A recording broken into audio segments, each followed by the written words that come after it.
You ever wake up thinking it's just another Tuesday, only to find a full-on suburban war brewing in your backyard? Yeah, you probably wouldn't survive this one without popcorn. So, before you get comfortable, take a moment to like the video and subscribe, but only if you genuinely enjoy what I do here. And drop your location and local time in the comments, trust me. You want to compare your HOA drama to this. It's 6 a.m.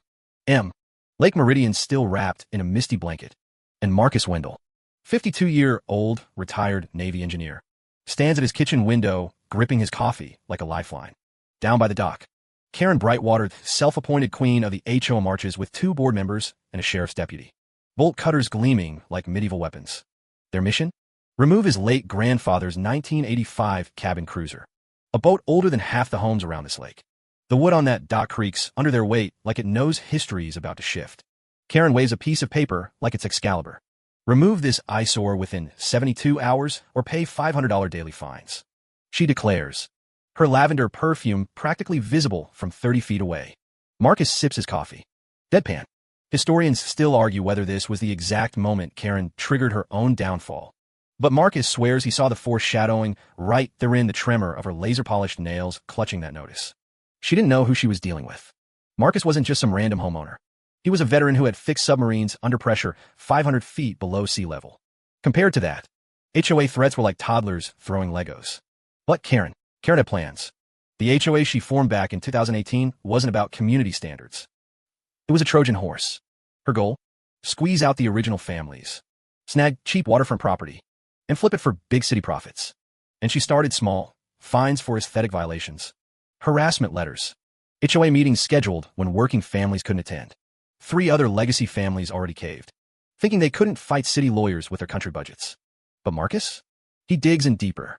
He files away every letter, every threat, every whispered rumor about community beautification and planned enhancements. Within a week, Marcus is waist-deep in dusty Jefferson County records, hunting for ammunition. That's when he spots the first crack. Karen's HOA and corporation documents are missing 8 original signatures, including his grandfather's. Without them, the HOA's authority isn't just weak, it's non-existent. He doesn't say a word. Not yet. He lets her believe she's winning. Because Marcus knows something Karen doesn't. The fight over one boat is about to become a war over the entire lake. 3 days later, Marcus is back in the Denver State Archives, standing ankle-deep in dust bunnies and bureaucratic nightmares when he finds a thing that changes everything. Buried inside a yellowing manila folder from 1981 is a topographical map older than Karen's taste in designer sunglasses. Historians still argue whether Marcus actually shouted, "Holy hell!" in that silent basement. But according to the clerk, the moment was unforgettable. The map proves something no one in the community knows. Lake Meridian isn't one big lake. It's 2. A natural underwater ridge divides the northern basin home to Karen's dream marina from the southern basin. A smaller, pristine body of water his grandfather, Clifford Wendell, bought outright in 1982. Not lake access, not shoreline rights. The deed literally says he owns Lake Meridian, South Lake Abed. Water, mineral rights, and easements. In Colorado, water isn't just land. It's currency. Marcus realizes Karen's entire HOA strategy rests on claiming community waters she has zero legal control over. But Marcus doesn't go public immediately. Instead, he plays Karen's game better than she does. He hires a veteran water rights attorney, Rebecca Martinez, who grins like a chess master seeing a mate in 3. Together, they build a counteroffensive using every tool available: environmental law, property surveys, and even the Endangered Species Act. Turns out Lake Meridian South is critical habitat for Colorado River cutthroat Truda. Quirky little fish historians still debate naming after John Wesley Powell or Teddy Roosevelt. Either way, its existence blocks Karen's marina plans cold. Meanwhile, Karen escalates. She hires private security boat Sleek, silent patrols circling his dock like sharks in polo shirts. Marcus laughs, records everything, and files EPA complaints showing fuel leaks contaminating his water. He starts cataloging each violation: timestamps, GPS coordinates, water tests. The man treats evidence like torpedoes in a submarine. But he doesn't fight alone. Neighbor Ezra Blackstone, 78, steps in, organizing the original families coalition. Karen's trying to turn this lake into Aspen 2.0. Ezra growls, sipping black coffee that tastes like burnt driftwood and stubbornness. Deputy Jim Torino, an old friend, provides Marcus with official police reports documenting Karen's false complaints, a pattern the DA can't ignore. By August, Marcus has allies across Denver, environmental lawyers, journalists, even university researchers eager to defend the lake's ecosystem. His dock transforms into a war room. 3 folding tables stacked with survey maps, aerial photos, and binders thicker than a Thanksgiving turkey. Karen, sensing she's losing ground, accelerates her attacks. Vandalized mailboxes, sugar in his fuel tank, anonymous wellness checks implying Marcus is unstable. She even organizes fake community safety patrols to harass him hourly. But here's the thing about Navy veterans they don't rattle. Marcus stays calm, documenting every petty move, every overreach, every EPA violation. Because he knows one thing Karen doesn't. The trap is already set. And when she steps into it, the entire HOA house of cards is coming down with receipts, recordings, and federal law on his side. Labor Day weekend arrives like a storm front, and Karen's desperation is thicker than the mountain fog rolling off Lake Meridian. She's called an emergency community meeting at the Lake Meridian Community Centera vote to remove dangerous elements and restore property values. Her plan? Frame Marcus as an environmental threat, force a removal order on his boat, and finally clear the path for her $50 million development. But she has no idea federal agents are already watching. The room is chaos, 200 people crammed into a space meant for 50. TV cameras lined against the back wall, reporters scribbling notes. And in the far corner, 2 EPA officials and an FBI agent pretending to be concerned residents. Marcus sits in the front row, calm as a frozen lake in January, his laptop glowing softly. Karen starts strong, strutting to the projector like she's prosecuting the trial of the century.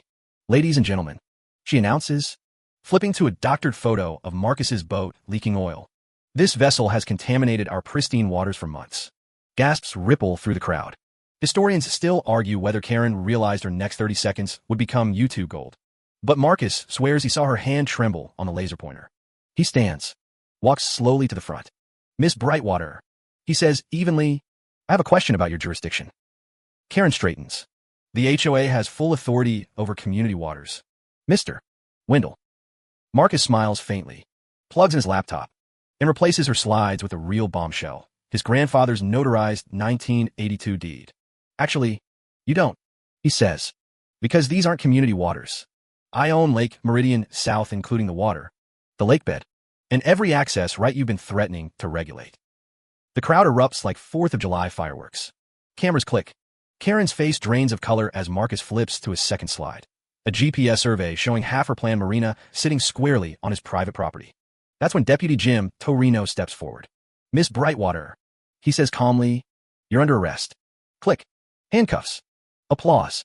The fallout moves fast. The EPA slaps Karen's security patrols with $25,000 a day fines for environmental violations. The FBI unseals a federal indictment linking her company, Mountain Vista Properties, to a multi-state harassment scheme targeting veterans and fixed-income families. Her Denver investors bail overnight. $50 million evaporating like dew in the sun. 6 months later, Marcus sits on his grandfather's restored dock, the lake calm and glassy beneath the sunrise. Karen pled guilty to 17 federal charges, lost her real estate license, and now owes $200,000 in restitution. Lake Meridian South is officially designated a protected wildlife preserve under his name, the Clifford Wendell Memorial Watershed. The old boat Karen once called an eyesore now sits polished and proud, centerpiece of the annual Lake Meridian Conservation Festival, where 2,000 visitors celebrate community resilience and environmental protection. Property values soar. The HOA is rebuilt under transparent bylaws, and Marcus uses his settlement money to fund a legal defense fund for other families bullied by rogue HOAs. Sometimes David doesn't just beat Goliath. He buys the entire battlefield and turns it into a sanctuary. The sun slides lower over Lake Meridian, gilding the water with soft amber light, and the air carries that clean, sweet scent of cedar warmed by evening heat. The hum of engines is gone, now no more patrol boats. No more cameras. No more shouting voices demanding control. All that remains is stillness, broken only by the faint splash of fish beneath the surface and the whisper of breeze through pine needles. Marcus leans back on the dock, hands resting on weathered cedar planks, letting the weight of years finally lift from his shoulders. It's strange how quiet victory feels. No fireworks, no cheering crowds, just peace. The rarest prize of all. Across the lake, families gather on porches, lanterns glowing softly as kids chase each other along the shoreline. The same neighbors who once whispered, divided by rumors and fear, now laugh together under an open sky. Karen's name drifts into memory. A cautionary tale whispered at barbecues, but no longer a shadow over anyone's life. The water reflects it all past battles. Present calm, future promises, and somewhere beneath its glassy surface lies the ridge that split the lake in two, just as it once split the community. But tonight, it's one lake again, untangled from schemes and saved for generations yet to come. Marcus smiles faintly, watching a cutthroat trout breach the surface before disappearing again. His grandfather once told him, "We don't really own land, so we just borrow it from the ones who'll come after us." Now, for the first time, he understands. The fight is over. The lake endures, and peace, like water, finally flows where it belongs.